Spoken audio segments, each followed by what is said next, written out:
Welcome, everyone. This is episode 15 of the 300 Club podcast. My name is Gil. My name is Kelvin. Yes, sir. And we are here to give you guys a little update of the MLB season, Mets, Yankees, and things around the league. Let's get it started. Yes, sir. Well, first things first, how you been, my brother? It's been a while. It's been approximately 2 weeks since the last episode here on the 300 Club podcast. A lot has been going on in between. On a personal note, between Gil and I, we're in the midst of playoffs. Personally, see who's gonna end the season on top, the summer on top. It's gonna be exciting. How you feel about it so far? It's just another chapter of the playoffs, man, where you're gonna, you got to raise your stakes, elevate your play, and be more committed. So I'm excited to see what happens. I know it's just been raining a lot these last few weeks, so Yeah. like that kind of hurts like the momentum of like in terms of being like an in game ready. You know what I mean? Like I don't know, but I just want some good weather. Yeah, same.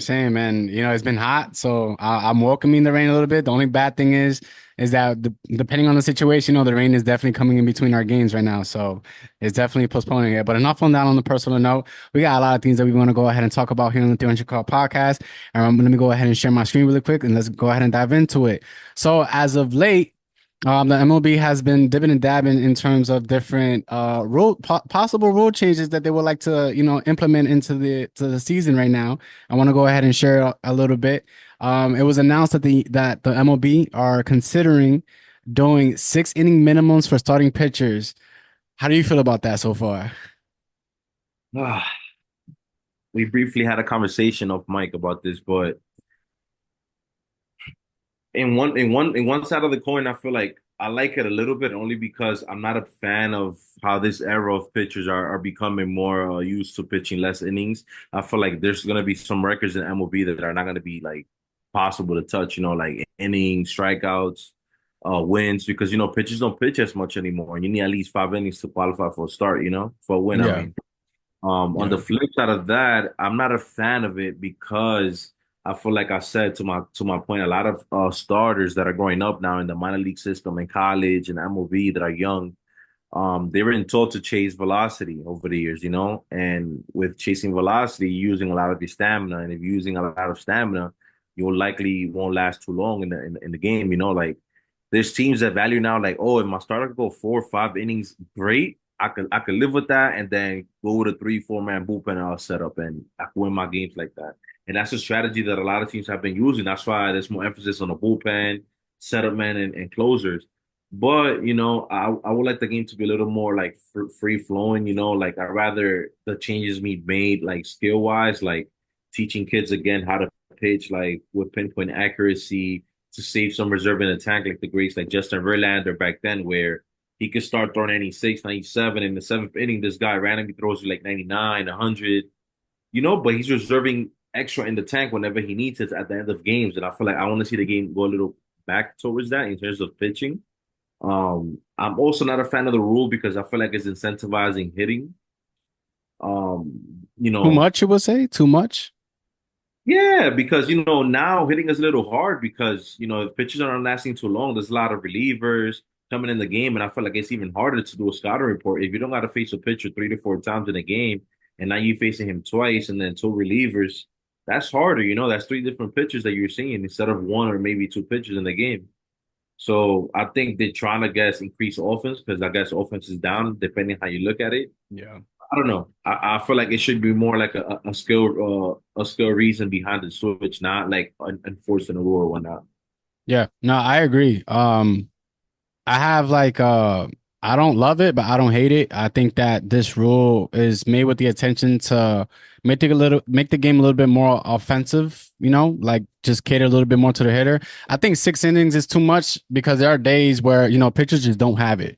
Um, I think 6 innings is too much. I think 4 innings, at least when you're introducing a rule, it's best to start off little by little and then Yeah, see where it goes from there.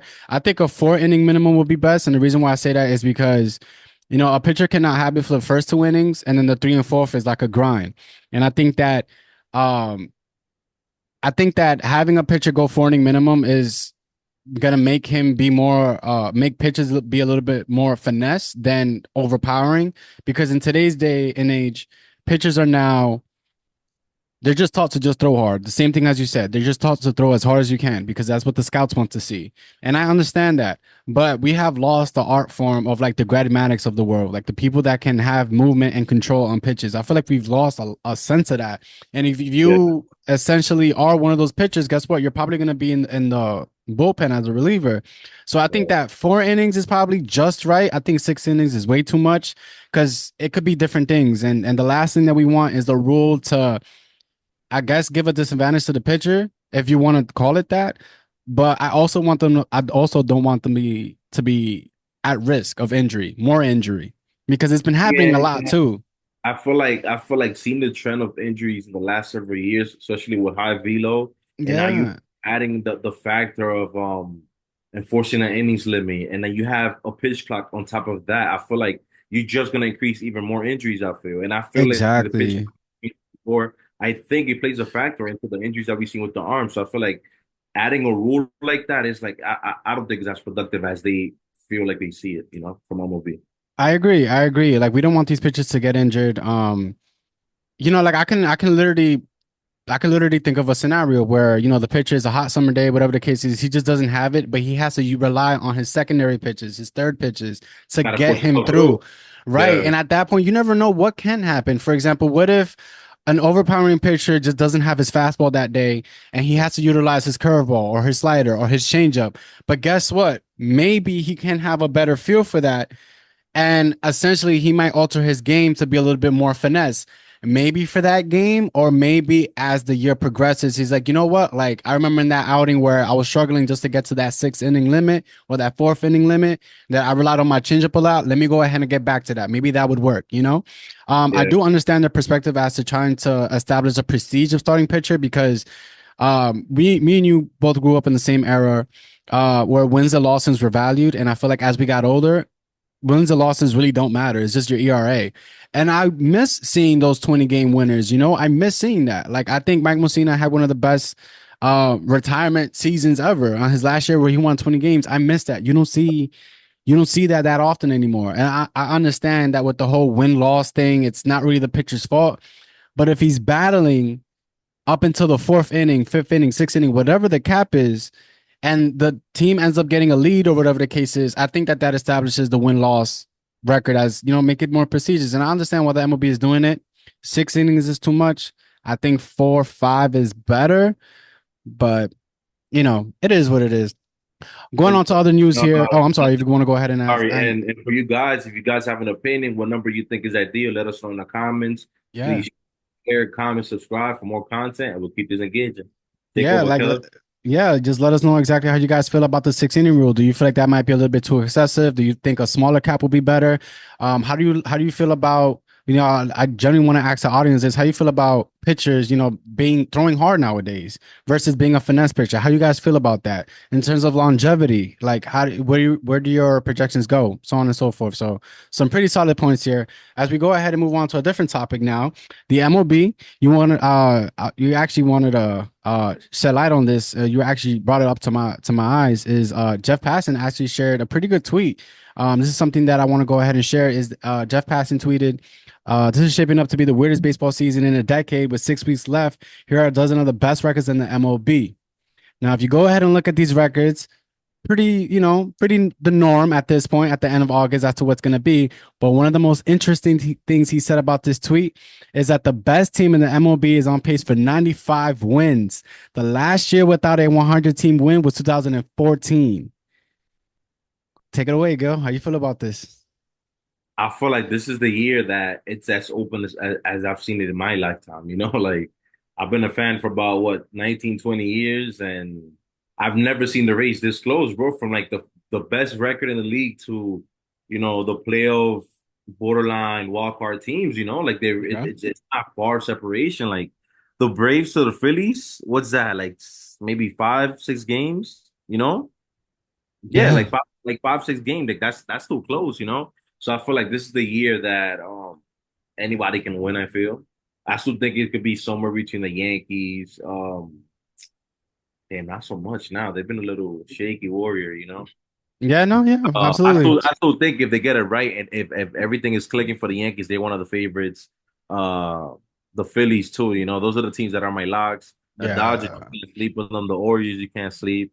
Sheesh. Even the Guardians, they had the best record like sometime this week. Yeah. So anybody can get hot, bro. I feel like a lot of teams made a lot of strides in the trade deadline to stack up and go for a run because at the end of the day, that's all you need is a run in a hot streak. Um, Well, let me ask you a question. How do you feel about being that this many teams are so close in terms of win-loss record? How do you feel about the team? How do you feel about the league being this competitive? well, I think there's several factors that allow for that. I'm gonna give you one. You know, with the schedule change, you're facing every team this year. I mean, I think it was starting last year, but you're Yeah. facing every team. And I feel like now this last week teams that you could stack your wins against, you know, because you're not playing your divisional rival as much. So I'm gonna give you an example. Who's one of the worst teams in the AL right now? That Yeah, we the can go and take a look. let's see, Like the White the Sox, the Chicago White Sox, White the White Sox, right? So back then the Yankees can get around playing the White Sox, let's say like 14, 15 times, where now they're probably only playing them 6 or 9 games, you know? That's a huge Yeah, difference. I Because agree. now you're playing contenders from other leagues and other divisions. So now it's not a guarantee we're gonna win. You know what I mean? Like we can lose now at any moment, or let's say you're facing a bad team from the whole other league, but you don't have the scouting report. You can lose a game or two in the series. You know, like anything can happen. And I feel like that's the biggest difference and the reason as to why we're seeing like the schedule being so close, like the best records. You know what I mean? On top of that, I feel like what I was gonna say. Like The the wild wild card, card yes, race being so close. Yeah. the expanded playoff format. I feel like it's that combination of that and the scheduling that's created this, you know. Yeah, I'm not gonna lie, I'm not really a big fan of like I like the fact that every team is playing against each other at least twice. I love that rule. However, I will say that because of the salary cap, I feel like that's a big factor as to why teams are more neck and neck. But the thing is that with the salary cap, without them being a floor, like a salary floor, a lot of these teams are not gonna really try and compete, or whatever the case is. Or I feel like they're not gonna sell at the deadline. So like these teams like the Padres, the Diamondbacks, the Atlanta Braves, the Padres, on the American League side, the Minnesota Twins, they really failed in terms of gaining assets or making big time trades throughout the trade deadline. And I feel like I missed that part of it, because it was the clear indication as to who's contending and who's not. And I feel like right now it's very, very vague. I feel like everybody pretty much has a chance. And I'm not a fan of the World Series being a crapshoot. Just whatever team is the hottest right now. I feel like any team that's been dominant the whole year should go into the postseason and dominate. Like right now, the Phillies remind me of that Royals team that lost in the World Series, and then they ended up beating the Mets in the 2015 World Series and ended up winning. Like we went through a span where whoever was second best or was second to the World Series ended up winning it the following year because they were a team on a mission. I think it happened with the Royals, and then it happened with the Chicago Cubs. And I feel like we're losing sense of that. Like right now, if I can categorize probably a World Series favorite, the Philadelphia Phillies are definitely giving me that vibe. But who did they get in the trade deadline to like put them over the hump? Nobody. They just kind of stay put. The Yankees on the other side, they ended up getting Josh Chisholm, but that was pretty much it. Um, so I don't know. I feel like it's as like I don't love it. I don't hate it. It is what it is. Um, but as we I take got a look at this, yeah, go ahead. to take with that though, real quick. So Yeah, I go feel ahead. like this is where the word retool comes from, you know, from this expanded playoff format, you know. So now there's teams that are hovering around 500 that are like, you know, we're only 5 games away from the playoffs. We could be a playoff team if we get hot. So maybe we don't got to fully rebuild, you know, or maybe we don't got to fully get a big trade acquisition or a big free agent signing. So I do agree with you. I think it changes the perception of teams and GMs how they manage your ball club. I think it may affect player movement and stuff like that as well. So that's something to watch. Secondly, I was gonna ask you, since the expanded playoffs to 12 teams now in the last few years, it's appear that the teams that do not get a bye have a better chance at winning the World Series versus teams that are the best two records in each league. So now I ask you this question: how do you feel about the Yankees? Where do you want the Yankees to go in that in regards to that? I'm gonna be honest. I feel like our team probably will probably be more beneficial if we were to just play straight up and not get that bye. I'm not a fan of the bye. I'm gonna be honest. You go from you just reintroduce yourself to the postseason very relaxed while the other team was on the hunt, and I feel like that creates the advantage. I'm not a big fan of that. I feel like for the Yankees case, I feel like we've been very inconsistent lately, dating back to mid-June to now. Even though we have been playing better, I think we had one span recently where we played 500 ball against the Chicago White Sox. I mean, there's no excuse there. And then the Detroit Tigers. I mean, it is what it is. You go through ups and downs, but hey, we're not losing games as we did before. The way we did before, we're still there more or less. We're hitting for the most part. I think we got shut out once by the Detroit Tigers, but I mean, it happens. It is what it is. I feel like the Yankees would. I feel like all teams would benefit if they just continue on from the season to the postseason without that bye, because we also don't consider the fact that that bye lasts a couple days. It's not just one day, it's a couple days. Maybe like 4 or 5 days. Yeah. Yeah, exactly. And that to me hurts the team a little bit. You go from playing competitive baseball, whatever the case was, and then not doing it and then having to re-engage. That's tough for anybody. I'm not a big fan of that. Um, I'm not. I'm honestly not. I feel like that gives the favorites a little bit of a I feel like it disadvantage. happened to my team a few years ago, like the Mets, and Yeah. they had the second best record. I mean, I feel like we got hurt by the bye rather than it's looking like a prize. And to your reason, like I feel like players benefit more from playing more like consistently, seeing more pitches, getting more at bats, throwing more innings. You know what I mean? Like it's all a feel kind of thing. Yeah, yeah, and we're gonna go ahead and dive into the standings now, a little bit further. The Mets, like I said before, I mean, we mentioned it also. Like the Mets, we didn't expect them to be as good as they are now. And I'm so happy that they are because they have been extremely competitive. They're right behind the Atlanta Braves right now, which I feel like they have the chance to surpass them. I feel like the Atlanta Braves have been dealing with a lot of injuries. And at the end of the day, looking into it, this is the point where it matters a lot. I don't think anybody's catching up to the Phillies. I think they're just gonna run away with the division. What are your thoughts and opinions as to how the Mets have been playing as of late? And you show the wild card standings for the NL report. Yeah, yeah, I got you. The Mets, I feel like they've pulled off a bit. They're playing around 500 ball. That's okay for now, but I feel like eventually they got to be a little better than that if they want to make a little run. Agree. They did pass the Braves a few days ago, but then they lost some games. 4-6 in the last 10. And yeah, I feel like we 2 games out. We still in the hunt. I like where we at. Heading into September soon, but big weekend against the D-backs and the Padres coming up too, and the Orioles right now. So it's a big week for the Mets. Currently they're Playoff playing. start now. You're Yeah, literally your playoff start right now. make a break. You know what I mean? So you playing the Orioles for 3, you playing the Padres for 4, and you playing the D-backs for 3. So that's a big 10-game sweep, bro.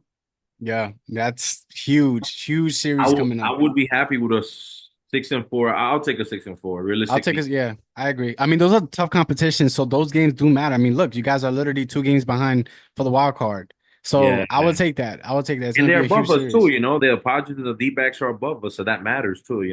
Yeah, yeah. And I want to go ahead and dive into the AL wild card right now. We got Baltimore. I feel like Baltimore Yankees. Baltimore, yeah, they're tied. But I'm gonna be honest. I feel like we'll benefit if we were to take the first spot on the wild cards because I do want to avoid that bye. But I feel like the Baltimore Orioles, they've had a lot of opportunity this year to, you know, just have the overall better record, and they're still right there. Kansas City Royals is not a team that I take lightly, or the Minnesota Twins. I will say this: if it's the Yankees and the Twins in a wild card matchup, I'm a little No scared, question. bro. Nah, nah, nah. You know why I'm scared is because we have beaten them so many times in this new millennium since the You 2000s think they that do? I feel like they're so long overdue that it's gonna hurt so bad if they were to beat the Yankees. So I'm not ready for that, but I don't want to play them anymore. I don't want to But play them right now. but I think if let's say the Orioles win the division, the Yankees get the first wild card, they'll be the number 4 seed. Yep. They'll play the 5th seed, so that would likely be the Twins if it stays as it stands, or the Royals. I'll take my chances there. You know what I mean? It's Yeah. a favorable matchup. You're not playing the Orioles. You're not playing who's in the division now. The Astros. They first. They're in the West. Are they first though? Yeah, yeah, they are. And then you got the Guardians that I'm not, if I'm the Yankees, I'm not scared of those teams. Like I feel like the Yankees usually come out on top. It's just, I the just don't post. want to see. I just don't want to see the Orioles or the Astros until later Look, on. I'm gonna just Game. say it. I'm gonna just say it. The Yankees have just been choking a lot in playoffs, bro. So Or in this any of era, these teams, bro, I would not, I'm scared of them. I'm but intimidated. you got to also consider that it's either wild card exit or championship series exit. There's nothing in between. So let's It see. is, yeah, yeah. We shall see. Well, as the Yankees go ahead and make this playoff push, I'm gonna say this: one thing that's gonna haunt us, especially towards the postseason, is the fact that we do not have another closer besides this bum right here, Clay Holmes. Dude, this dude sucks. He sucks. He's not a great closer. And you actually pointed out something that was phenomenal for me to hear, for to see. Excuse me. It shows right. It says right here, Clay Holmes is not a closer. Throws his sinker 56% of the time, and batters hat. Yo, they bat 339. That is Decent. Tony Gwynn against his best Yeah, pitch. And then yeah. you have Emmanuel Clase, who's a closer. He throws his cutter 81% of the time, and batters bat 161 against it. Lastly, Mason Miller, who could have been probably traded this year. He throws his fastball 61% of the time, and hitters are 138 against it. Clay Holmes to me is not a closer. I've been saying that. I felt like the number one need in the trade deadline after we acquired Jazz Chisholm was to acquire a closer, a real closer, one that has strikeout stuff. Clay Holmes is not it. I feel like he will be a great setup man. I feel like he'll be a great asset out of the bullpen. But bro, when he comes into Yankee Stadium and he's about to pitch, I don't even like his intro music, bro. It's No. so relaxed. I don't like it. Nothing against the guy, but he shouldn't be closing out games, bro. He's just not like that. If he sits more than 3, 4 games at a time, the next time he pitches, he walks everybody and their grandmother, bro. He's a pitch to contact type of closer. Why would you want that as a closer? Your job is to shut the door. Well, here you Yeah, can see that the other comparisons are lights out closers compared to him. You know what I mean? I very feel lights like out. that's how. But these numbers also show me that Miller and Class A are much more accurate with their location, with their pitching compared to Holmes. Because if they're hitting what is it, 338? I think it said. Yeah, Like yeah, something is 339. not working. And then I saw a video yesterday that it said that the Yankees shift on lefties when Holmes is pitching. But typically the sinkers stay middle away and the lefties go oppo towards the shortstop and third base. You're So why pitching against the shift. adjustment? If they're gonna do that, then don't shift. If you know they're gonna hit it Exactly. that way and he's going middle out in the location against a lefty, like that has to be an adjustment at some point. Like analytics department has to pick that up, the manager has to pick that up, somebody has to pick It that up, seems like bro. everybody else is but them, which is crazy. Which is crazy. I don't know, But man. Yeah, to mention about his control real quick, the thing is that his control is not bad. It's just that his pitches have so much movement that they dip out of the strike zone. Bro, his sinker control too, moves though, bro. wicked. That's your release point at some point, though. Yeah, yeah. Like at some point, you have to adjust where you're throwing the ball at. Right? Like if you know your sinker has that much movement, maybe you should be aiming elsewhere. But at the end of the day, I just don't see this guy as a long term solution as a closer role. I feel like him in the postseason, and this is actually going to sound like I'm contradicting myself. I think I would actually trust him a little bit more in the postseason. Why? Because he's probably going to be pitching each and every day, every game under that environment. Versus in the regular season, he might not pitch every 3 days or so, and that's when he gets a little bit erratic. But nonetheless, man, I just don't like Clay Holmes as a closer. Nothing against the guy. I just feel like we need somebody that's lights out. I'm gonna ask you a question. So your boy Brian Cashman, the GM for the Yankees, right? He gets two relievers at the deadline, and I saw one of them gets released. I think maybe like a week or De two Los ago. Santos, yeah, yeah, yeah, Other guy, I think Leiter Jr. or something like that. yeah. Mark Leiter Jr. from the Cubs. Yeah, Yep. it's like a 6+ ERA, right? So like I feel like we're back to square one year after year after year when it comes to Cashman and at the deadline and improving the roster. I feel like he's selling dreams to Yankee fans. He's selling No. dreams. Nah, this is how it looks from the outside, bro. He's selling dreams to Okay. Yankees to give you guys hope that damn, we can be this. This team is giving us moments that they can be this great, but they can't piece it together. So at one point, are Yankee fans and the media gonna hold Brian Cashman accountable? At what point is George Steinbrenner or what is it, Hal Steinbrenner gonna hold Cashman accountable? Because this is year in and year out. He's either making bad trade deadlines, moves. He's getting a free agents past their primes, and they're usually bad contracts. And at some point, you got to maximize Garrett Cole's health and age, and the same thing with Aaron Judge. Aaron It's like Judge, yep. they're only getting older, bro. You know what I mean? And you Yeah. still have a question mark if you're gonna retain Juan Soto. You still have a big contract in, let's say, Giancarlo Stanton. So it's a lot of question marks. Like at one point, as a fan base, are you gonna get tired of this dude? Like, yo, there has to be some type of change in this regime. Because if you think about it real quick, it's year in and year out. Yankees are gonna making the playoffs. This may be the year, and they just fall flat some point in the playoffs. So there has to be some type of change, bro. No, I agree. But to his defense, to Brian Cashman's defense, and I do understand a lot of people's perspective on Brian Cashman. I have my own opinion too, but he's really good at acquiring bullpen pieces. That's one thing that has been pretty good with Brian Cashman is him and the pitching coach have been phenomenal at finding relief pitching and turning them into diamonds. They have a good track sheet with that. The Delos Santos trade, I feel like could have been a low risk, high reward, but he got smoked a couple of appearances, so that's gonna happen. Mark Leiter Jr., his ERA was actually inflated because of the last two or three outings that he had for the Cubs leading up to him getting traded. And since he got here, he has been lights out. Like he's been phenomenal, bro. Like, if anything, he should be the closer, but I think they acquired him with the anticipation that he probably will be. It's just that he can't really do it right now. We have the Ian Hamiltons of the world who have been injured. We have the Poteet who's been showing out a lot this year. We had Luke Weaver, phenomenal acquisition. He's been great in the bullpen, former starter, transitioned into the bullpen. Um, and in years past, I feel like we've acquired great relief pitching. Now, Brian Cashman does not get a pass because a lot of the players that he does get throughout the season, they get injured. Look at Jazz Chisholm. We acquired him 2 weeks into it, he gets hurt. Look at the last couple of years with Frankie Montas and Lou Trevino and all these people. We acquire them and they get hurt. Andrew Benintendi, another one. That's not Brian Cashman's fault though. The Frankie Montas thing, yes, but this dude breaking his hamate bone, Andrew Benintendi, that's not Brian Cashman's fault, or so on and so forth. I could name you some Now, players that are his fault, though. say that again. I said I can name you some players that are his fault, and they were big pieces to the team. Well, I mean, look at Joey Gallo, for example. That was a fail. Gallo, Absolutely. Yeah, that was a Gallo, fail. But would you blame look at it like this though? Would you blame Brian Cashman for getting a Joey Gallo type player with the fact that there's a short porch in right field that all he has to do is flick the wrist and the ball is there? but it's not. I don't blame him for that. But at the end of the day, he did fit the stigma at the time. Yeah, but that's He I was a think three outcome player: strikeout, walk, or home run. That was it. but I think that's also part of the issue because of the philosophy of the team. I feel like the Yankees have always catered Yeah. to the stadium. Oh, the stadium has a right porch, so we have to get power sluggers.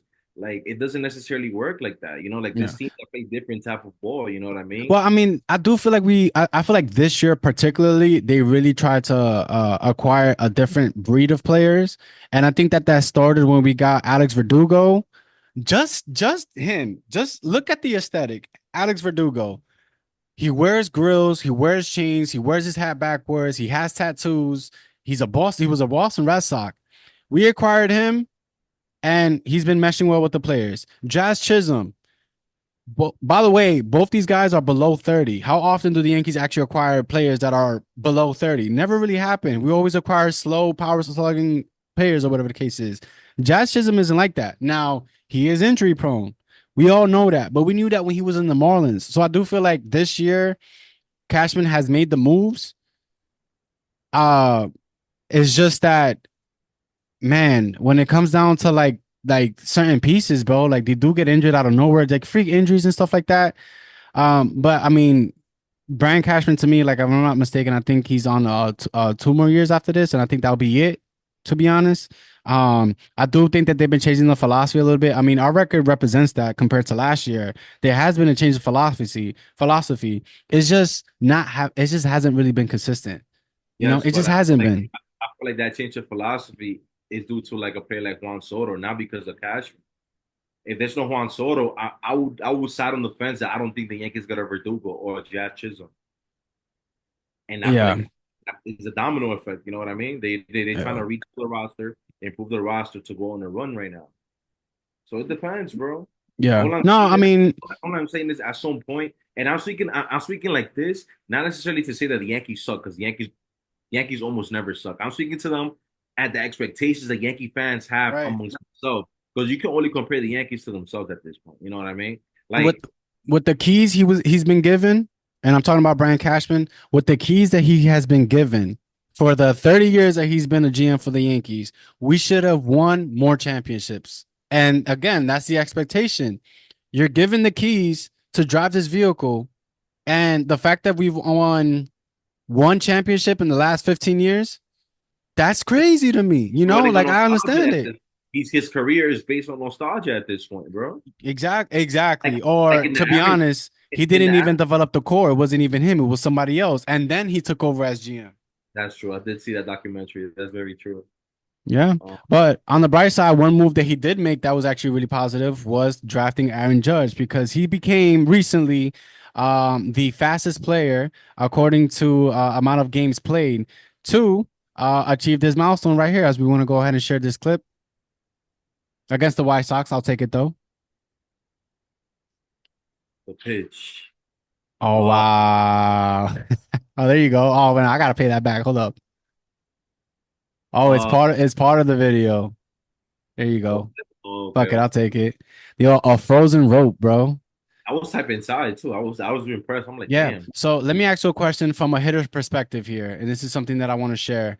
Um, Aaron Judge, before that at bat, it was he was actually Juan Soto was actually intentionally walked by Grady Sizemore. And Grady Sizemore to this day is one of my favorite center fielders of all time. Love Grady Sizemore. And he's trying to be a manager now since the Chicago White Sox fired their manager. Uh my question to you is what is your mindset going up in this at bat where the person in front of you was intentionally walked and now it's up to you to go ahead and hit. That's what happened to Aaron Judge in this moment. From the news, he was, pretty pissed off about it. How would you take that?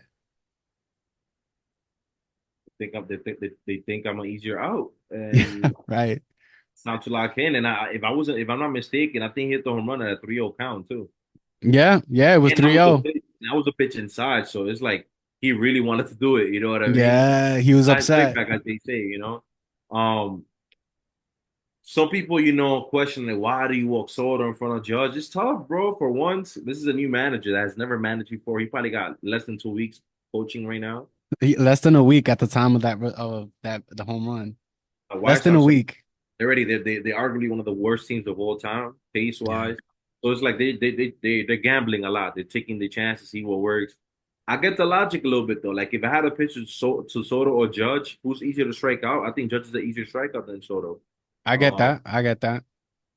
I think Soto has a better play discipline. He walks more versus Judge's, he's more swing away approach.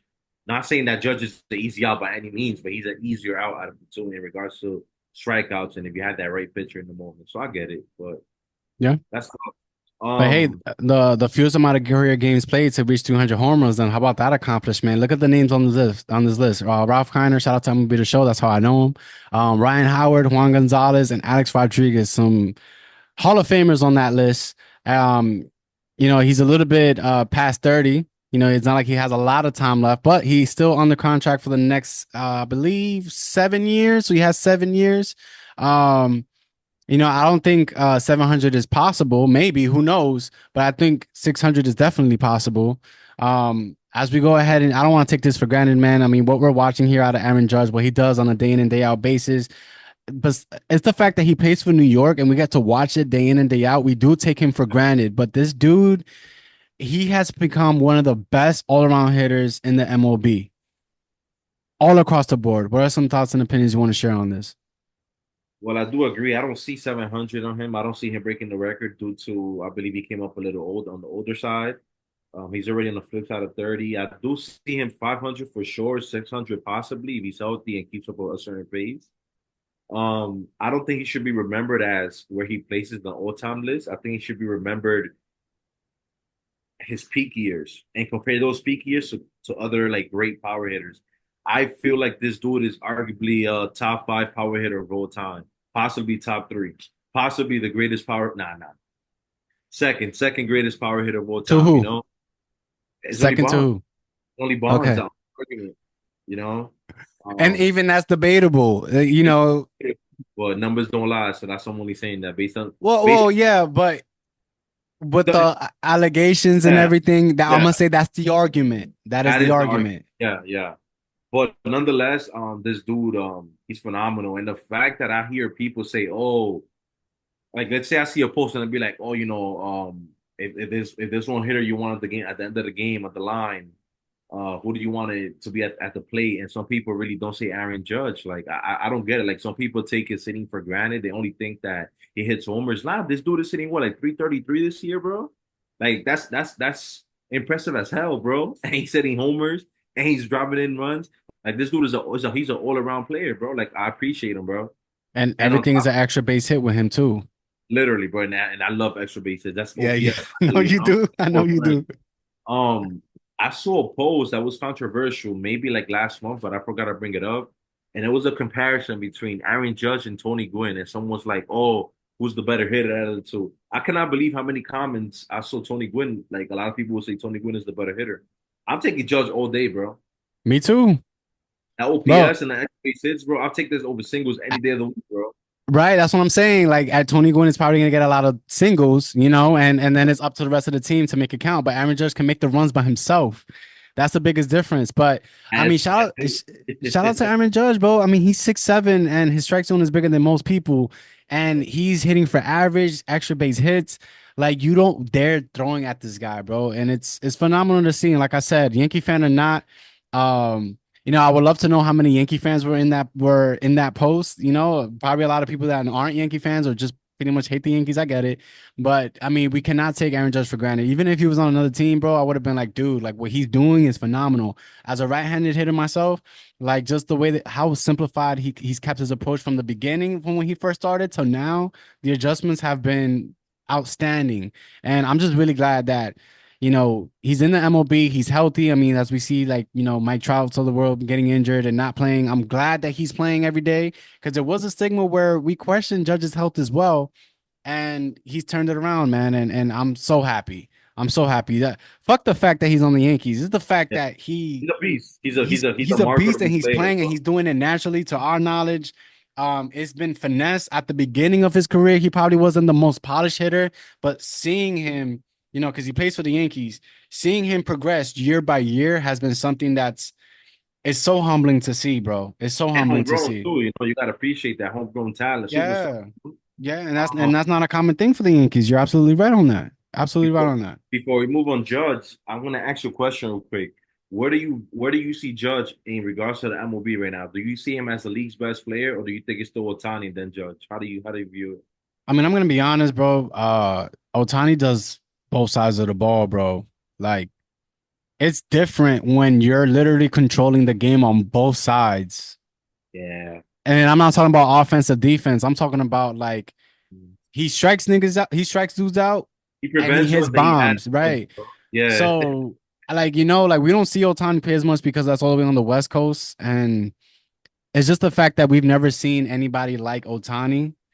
Um, I'm glad he's in the National League now because that means Aaron Judge could get as many MVPs as his heart desires or as much as his body lets him. Um, it's I'm gonna be honest with you, bro. It's all around Otani got it because he can pitch. That's the biggest thing is that he can pitch. Pitching is its own category. And he's not just all right at it. He's great at it. he got velo. Yeah, and that you can move him to the bullpen, and he's proven that he can done that. He could do that. Yeah.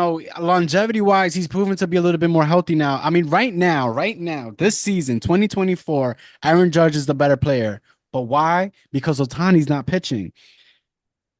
if Otani was pitching and he's in the top 10 pitching categories and he's also top 10 in the hitter, I'm sorry. There's nobody else in the league that can do that. I have a nephew who is learning how to play baseball that literally looked at me and said, Theo, I want to pitch and I want to hit like Otani.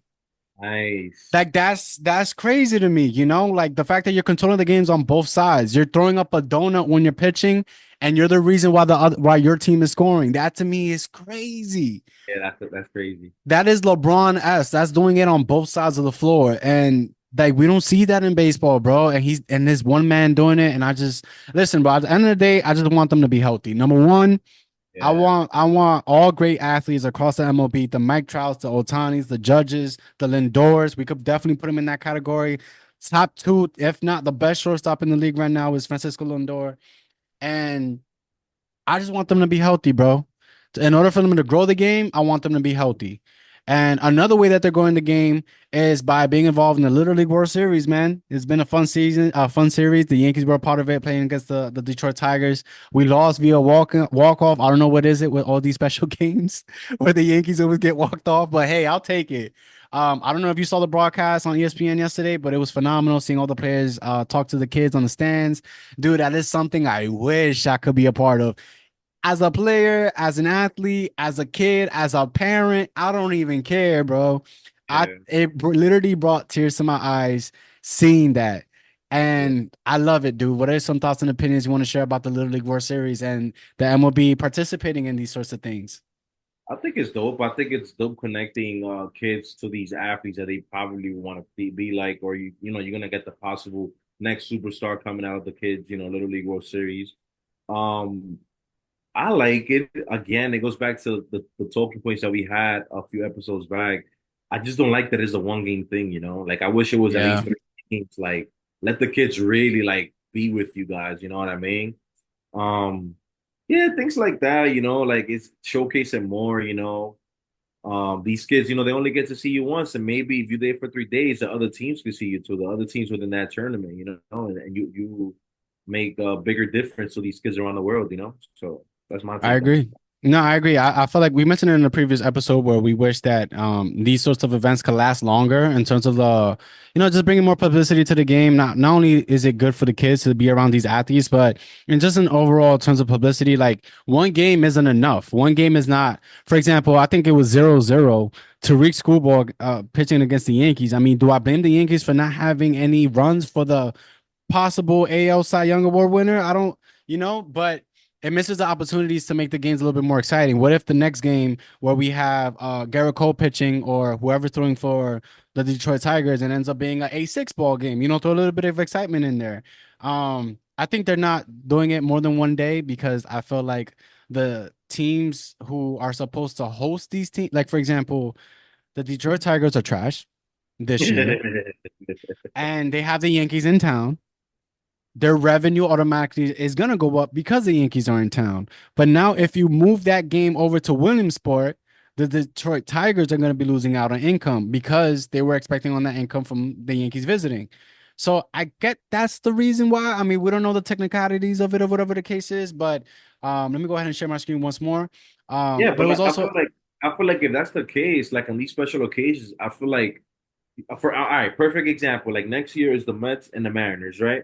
Like maybe they shouldn't promote it like this. Maybe it should be like they'll promote the date and the event, but maybe the team will be to be determined later based on how good they're doing. So like that you can maximize the matchup. Maybe instead of doing a Tigers Yankees, you do Yankees Red Sox or Yankees and Guardians, like playoff teams to increase intensity and the play and the kids can see that. You know what I mean? And better yeah, view too. but it also aligns as to like what teams are going to be playing at this time period, like mid-August, late August type of thing.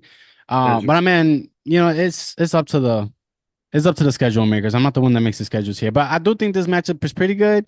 I think that match will Um, be for next year. yeah, but we've had disappointing ones. Like I remember I saw a podcast the other day where I think they mentioned who participated in the Dreams game, the Field of Dreams game, Last and nobody remembered that it was the Cincinnati Reds Cardinals, right?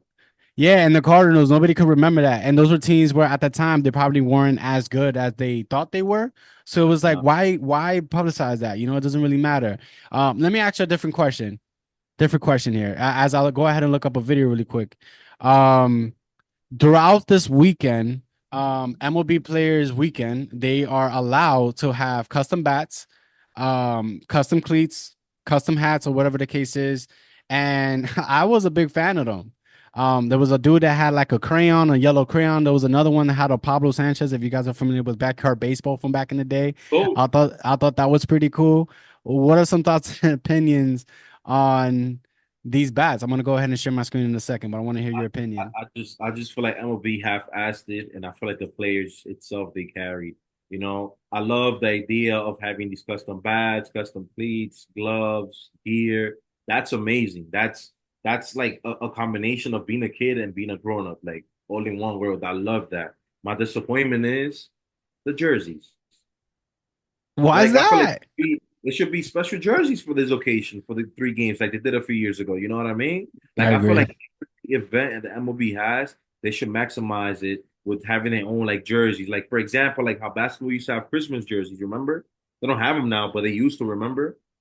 Yeah, I So remember like have that. it like that, like a special occasion. I love Players Weekend. Like that's amazing. But just Yeah. having some numbers on the hat, that's kind of boring, bro. Like Yeah, I agree. I think that the bats should be something that should happen all season long, to be honest with you. I feel like it's gonna be leaning more towards that eventually, because they're gonna see it from a marketing perspective.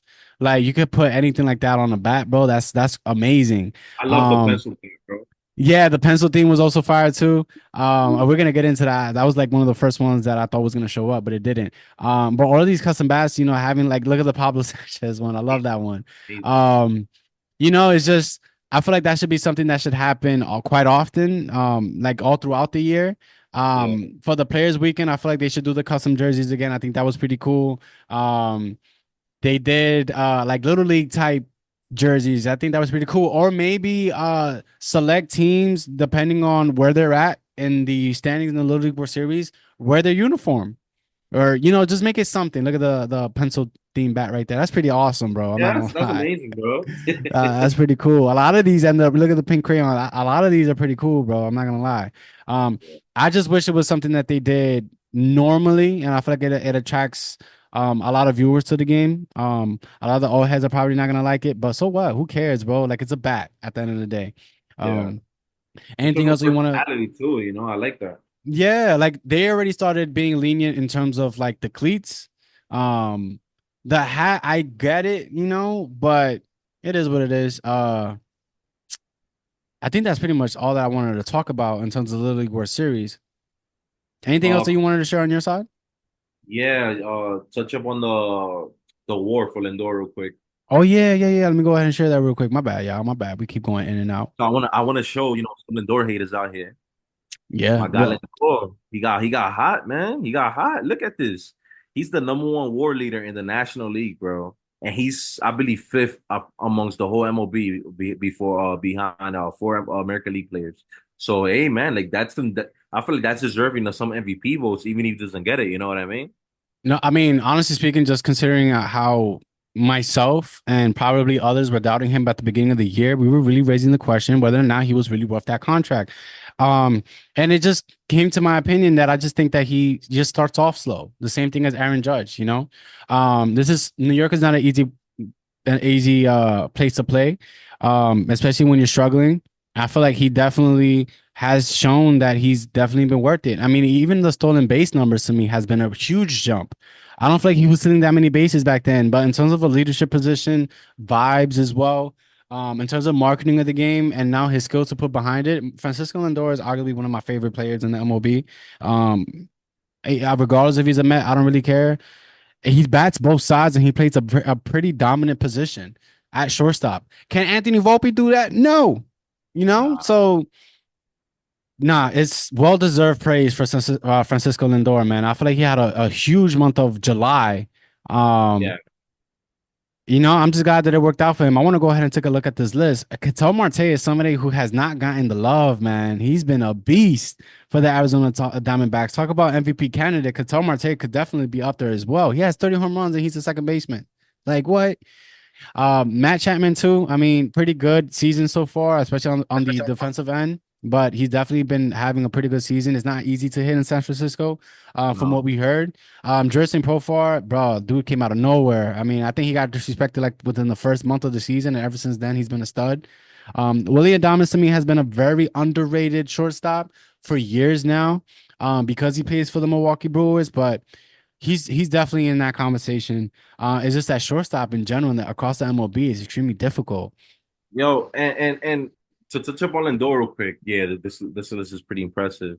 Like this dude is on pace to have a back-to-back 30-30 season, right? So now my question is, how is this dude not an all-star again, bro? Remember? He hasn't made it as a Met. Pete Alonso was the only one this year to do it, and he hasn't made it at all as a Met. He hasn't made it at all, bro. And he's like, if he's putting up these numbers, and if he gets some MVP votes this year, even if he doesn't win, bro, then That's now you crazy. have the question now, now there's an issue. Like, how are you guys are either not voting for him or the managers and players are not voting for him? Like something is going on. They're probably not acknowledged, and it's crazy that he's flying underneath the radar like that, and he plays for the Mets. And he's one of the highest paid athletes, so I just don't get it, bro. I don't get it either. But Pete And the Alonso Mets got are in the selected. playoff run too. So it's like they don't. It's not like they suck right now. I But don't that know. OPS over 800 though.